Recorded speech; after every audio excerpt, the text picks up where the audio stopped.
Hello and welcome to Why Wait Till Sunday, the college football DFS show recap of week 11.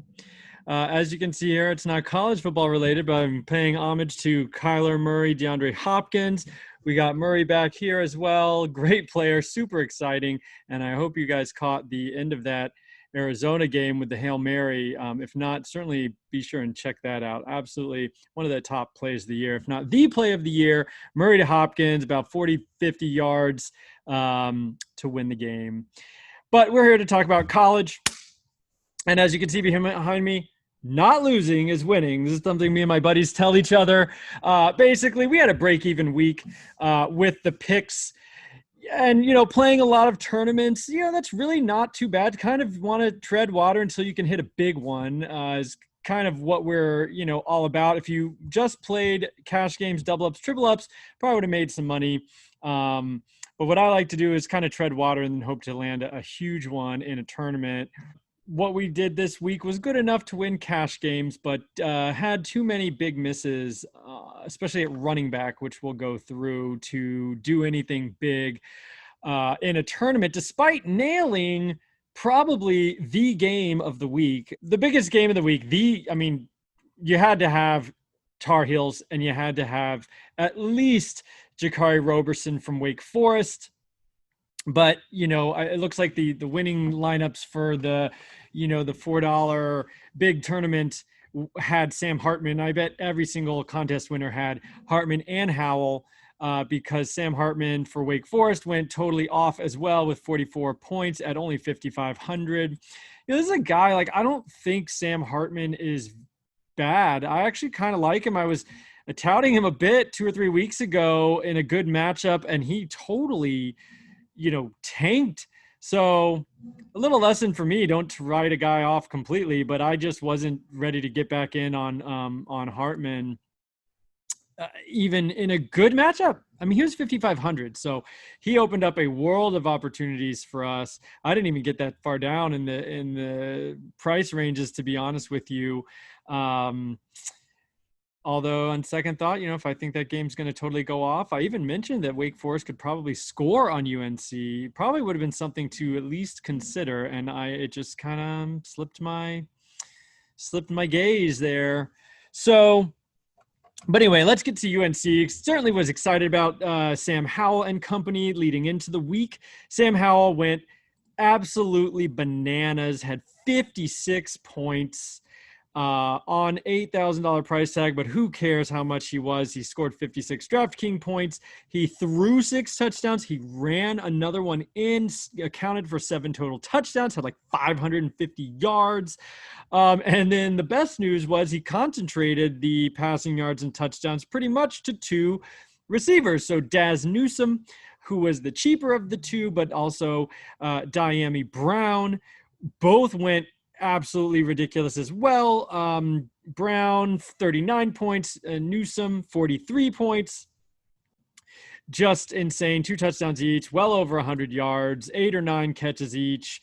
That stack, really all you needed was Sam Howell, his 2 receivers, Hartman for Wake, and his primary receiver, Jakari Roberson, who definitely was a guy I was really excited about going into this week, and had a bit of him for 43 points at only 4,900. So he almost went 10x. If you had that, you were well into the money. But Hartman was only I think 2% rostered. So not many people were in on Hartman. But that was the game. I mean, it wound up 108 total points or something like that. And Wake was running up. I mean, every single possession was up and down the field, up and down the field. It was super exciting. And as someone who was heavily invested in Howell and his receivers, I love to see it. The problem is some of the other picks just didn't come through the way that I wanted to, but certainly nailed UNC. And actually, what I said in the preview was to keep playing Sam Howell, especially at his price of only 8,000. It was the 8th or 9th most expensive quarterback on the slate. And this is a guy who can easily throw 4 or 5 touchdowns. Their defense isn't very good. They had been getting tons of production on the ground as Javonte Williams was running in 3-4 touchdowns a week for a couple weeks in a row. But, I knew this game was coming. There was no question about it. He was going to go. I mean, of course, I didn't think 500, but I thought 350, 400, and 4 touchdowns was well in play in a week where, somehow the running game just didn't get going, but they were always going to have to keep aggressive on offense. And, one week where the passing touchdowns just landed and they weren't able to run as well, boom. It was certainly exceeded my wildest dreams, but I knew a huge boom week was absolutely coming for Sam Howell. So I ended up having, basically a ton of Howell this week. His price next week will probably be close to 9 or more because that's what DraftKings is going to do. But of course, we want to be on the front end of that, right? I mean, I saw 8,000 in this matchup. Third highest team total. He had no business being 8,000, in my opinion. Even Javonte Williams saved himself with some receptions. And then I think he had like a 20, 30-yard run in the third or fourth quarter, basically saving an otherwise disastrous day, being 9,500 on DraftKings, but wound up with 23 points. I saw some lineups that had, Howell, Williams. I even saw Howell, Williams, Michael Carter, and Diami Brown. So basically someone said, I'm going to have all the skill position players from UNC. Interestingly, that lineup did not have Daz Newsome, but you couldn't go wrong with really any of the top 5 Tar Heels. Javonte Williams didn't really make value in terms of, price per dollar, but the running backs this week were terrible. So paying up for him was actually worth it because he scored about twice as many points as some of the other high-priced running backs. So he was actually worth the premium because nobody else did anything. So yeah, that's UNC Wake game of the week. And moving on to some of the other people we liked, was right neck and neck. Keenan Slovis, love that guy. This offense, just, man, there's something up. A buddy and me were texting, and, it's supposed to be an air raid or whatever, and it just looks like a dink and dunk a little bit. I mean, they're not opening it up. They're running a lot, especially when they get near the goal line, which is super frustrating because they don't have very good running backs.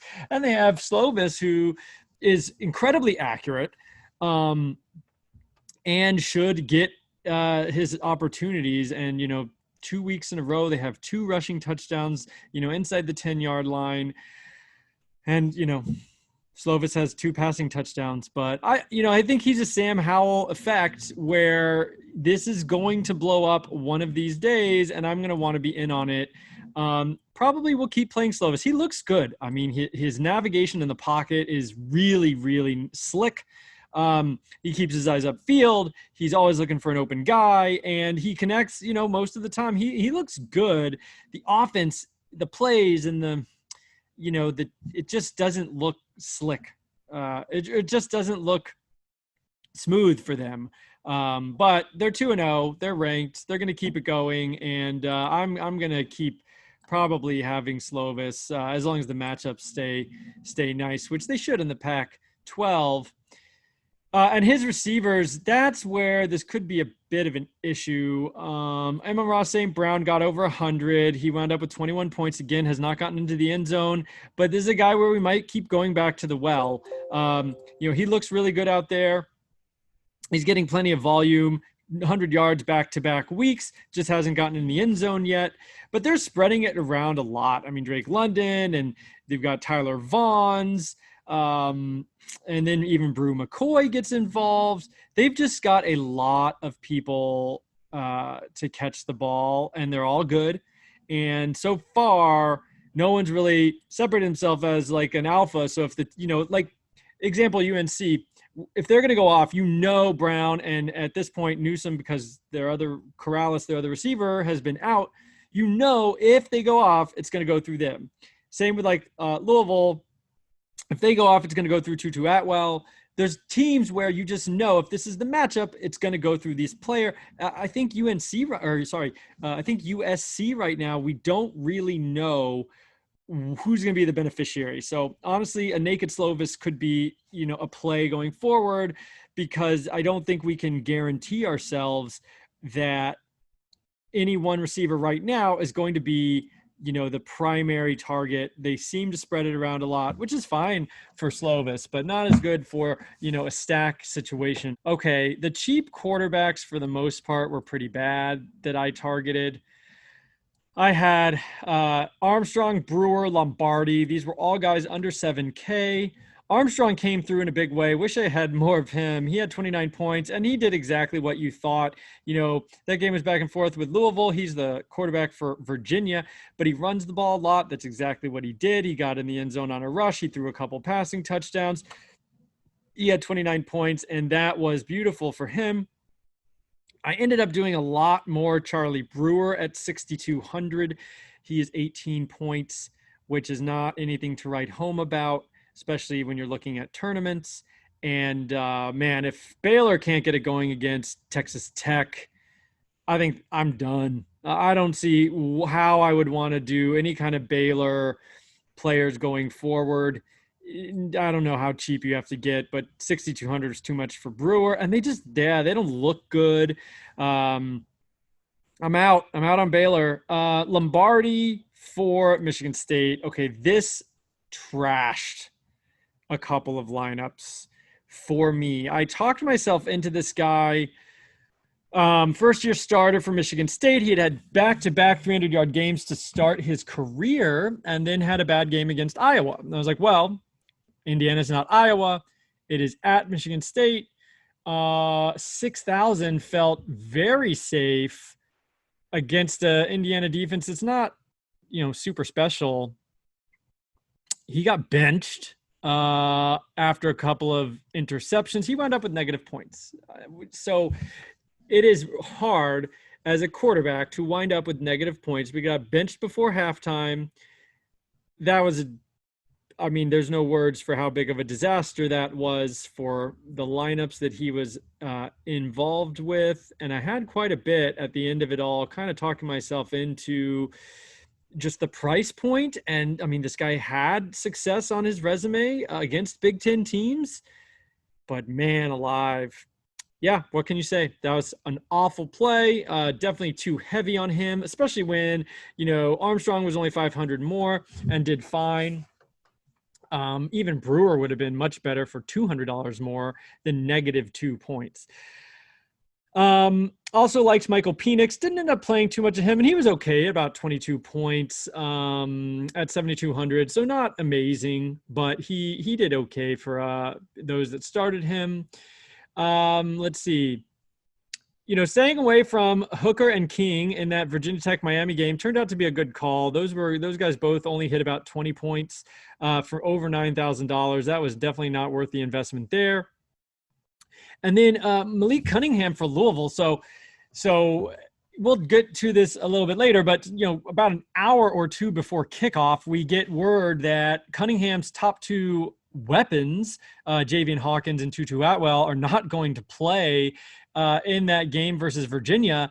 And so, man, even if I would have had Cunningham, I would have gotten off of him anyway. But the guy went out there, rushed 20 times for about 200 yards and 2 touchdowns. He had like 160 something in the air. I think he threw 1 touchdown pass. He had 40 points. Well, 200 on the ground and 2 touchdowns will do that for you. Man, I can't imagine anybody played him at 8,100 with basically a skeleton crew on offense, but he was incredible. QB rushing is just absolutely a cheat code. And then getting down to 2 guys that I didn't really play any of. We already talked about Hartman for only 5,500, almost going for 10x.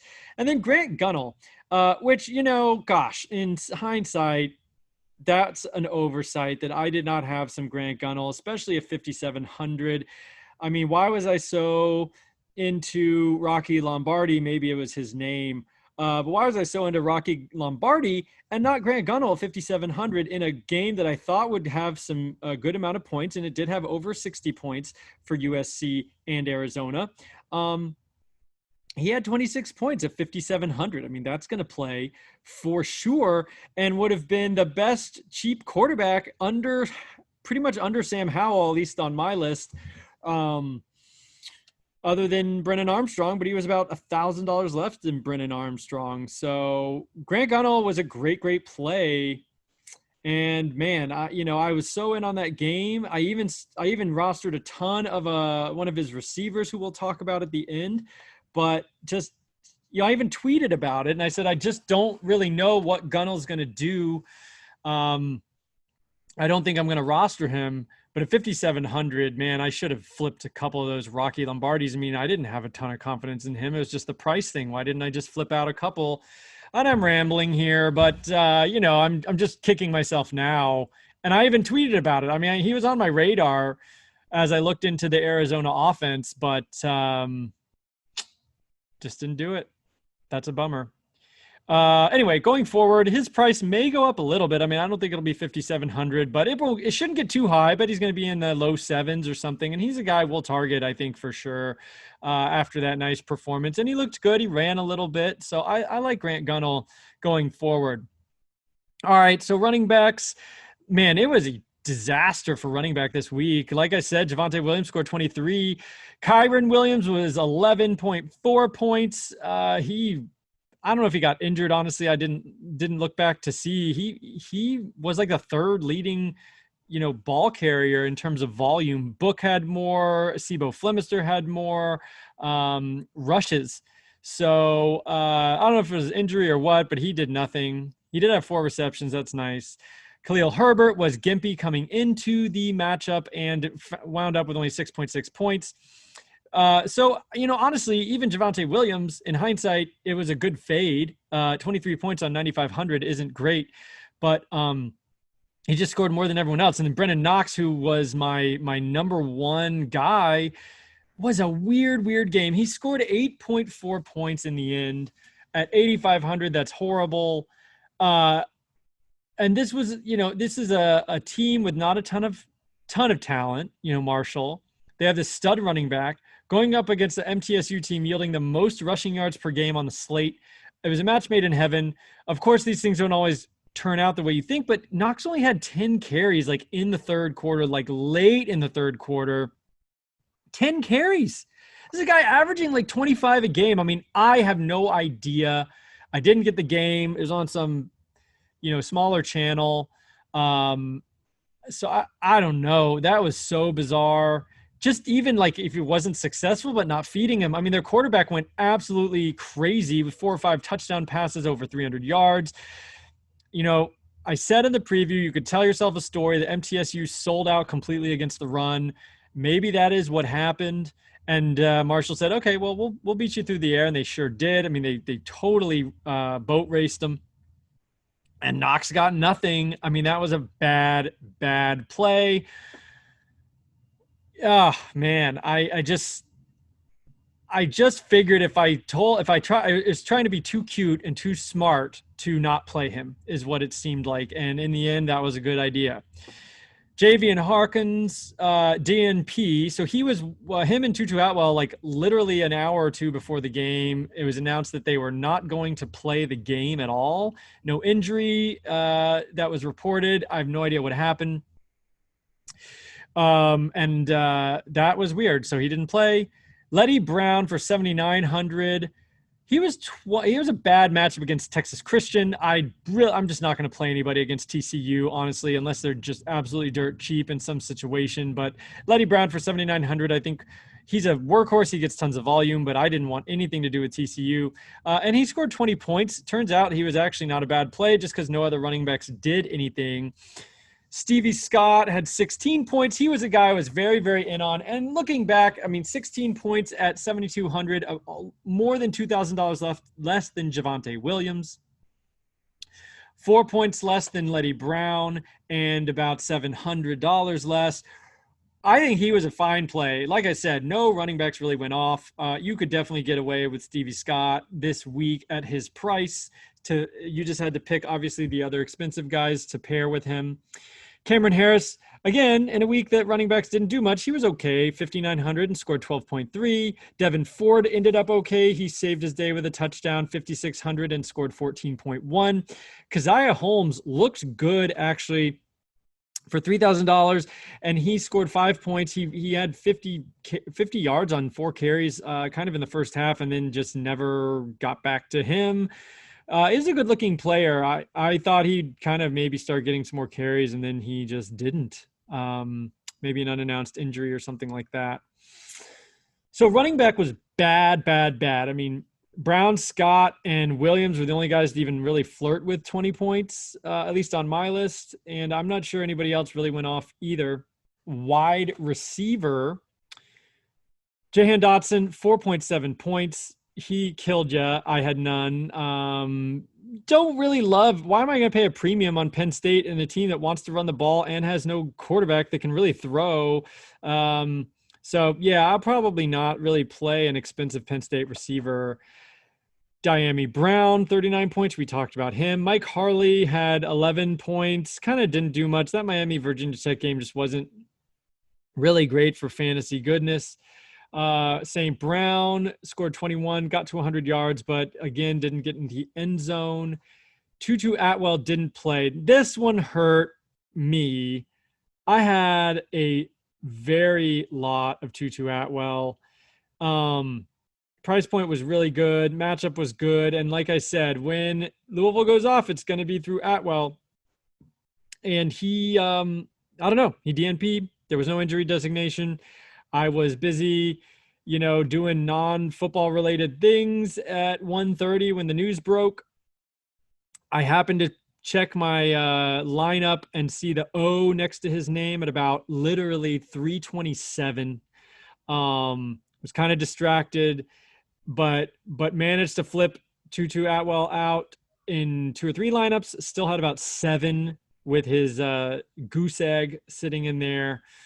So that was bad. The college injury reports, continue to be a bit of a problem. Learning my lesson, you got to be on top of it. But I thought Atwell was safe. It wasn't an injury thing. I don't know if it was a COVID test or something. They didn't really say, but that was bad. And that was bad for me. I would have flipped to probably St. Brown or another USC receiver in most cases. So, could have gotten some points, maybe would have made a bit of a difference. But that was terrible.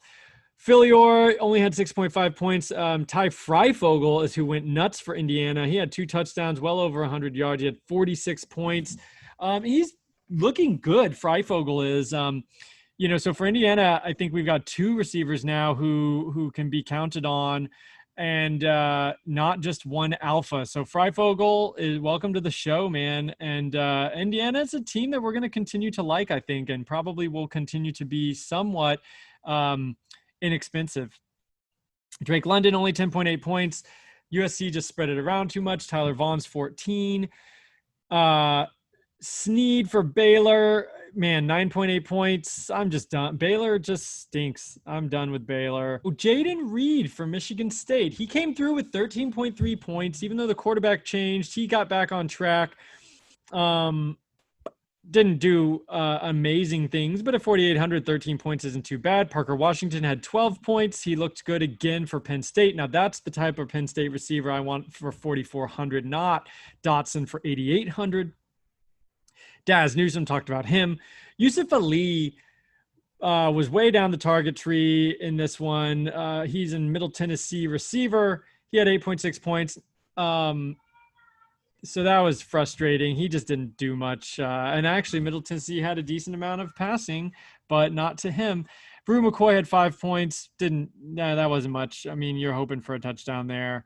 But he's definitely 3rd or 4th on that target tree for sure. And then finally, a guy I really ended up flipping a lot too, because his price was basically nothing, was Booby Curry for Arizona. Reading some pre-camp articles and stuff, they seem to really like this guy. He is a 2nd-year receiver, had a history with Grant Gunnell, and people seem to think he was going to have a lot of, involvement in that passing game, and he had almost none. I watched the game. He was out there a lot. Number 2, kept my eye on him. He was a primary outside receiver. He was on the field a ton. He just didn't get a lot of looks. I saw certainly Gunna overthrew him for 1 deep shot in the end zone down the sideline. Otherwise, there wasn't much going on for Curry. They had a couple other receivers who were also in the $3,000 range. Curry was 3,300, so I just flipped to him to fit a lot of other guys in. But he was the wrong one to pick. There was some other guys under 4,000 that got a lot more run in the Arizona offense. Their prices, I'm sure, will go up after next week or after this week. But we're going to keep our eye on the Arizona offense. Kind of liked what I saw. The Pac-12 is certainly opens up for offense. We're going to keep our eye on those guys going forward. But yeah, so, Howell and his receivers and some Roberson was enough to cash to the point where it counterbalanced the losses. Had a couple real bad lineups. I mean, like last in the whole tournament. But overall, not a bad week. We nailed a couple spots really, really well. Knox, I still have no explanation for what happened to Brandon Knox, especially when, Williams and some of the other guys were not going off. I was like, Knox can save this. And they finally fed him somewhere in the third quarter. He got like 5 or 6 carries in a row, but they just they were going drives where they just weren't even giving him the ball. And I don't have a great explanation for that. Wish I'd had more Roberson, but I flipped out of him to go to Curry to move up some other choices. Otherwise, I probably would have had even more Roberson, but once I kind of got real hot to trot on Curry, I ended up with less Roberson, and that was a problem. So, we're going to keep learning lessons here, but overall, through 4 iterations of this, we are up pretty big. First 2 weeks were very good. Third week was bad, and fourth week was break even. So we'll keep going. I feel like this process is uncovering some good plays. And, when you're playing tournaments, you do need luck on your side. You do need things to go perfect. Not only do your guys need to produce, but you need the, highly rostered other players to kind of not produce. So you need it both ways, especially in a tournament. I just think that's fun. I like playing the tournaments. I like that rush. I like the ability to win a big number. But I've definitely incorporated more double ups, triple ups into my repertoire lately because that's helping break even and also helping even win a couple money when some of your other stuff doesn't pan out. So because the margin for error there is much, much greater. Yeah, but I mean, I think this is successful. I think the process is working pretty well. We are certainly identifying good players to put on our slate. Not sure how we can really, predict a benching in the middle of a game for Lombardi. A couple of our other problems in a couple other weeks have been injury scratches. We had Bo Corrales, who completely missed a game about 15 minutes before kickoff, and had a lot of him in his week. That was week 1 of doing Why Wait Till Sunday. This week, we certainly had another injury out, or guys just going down with injury, not even pregame, but going down with injury. Chuba Hubbard 1 week, another injury for a running back 2 weeks ago, I think. So that happens. But generally speaking, I think this is good. And I hope you'll stick with me. Tell your friends. Why wait till Sunday? There's a lot of fun to be had on Saturday, and I think there's an edge that we can do in the college game because some of these players are just not as well known. So hope you'll keep following along. Like and subscribe to the content here, and we'll keep putting out information. And have a great week. We'll see you Thursday or Friday for the preview show.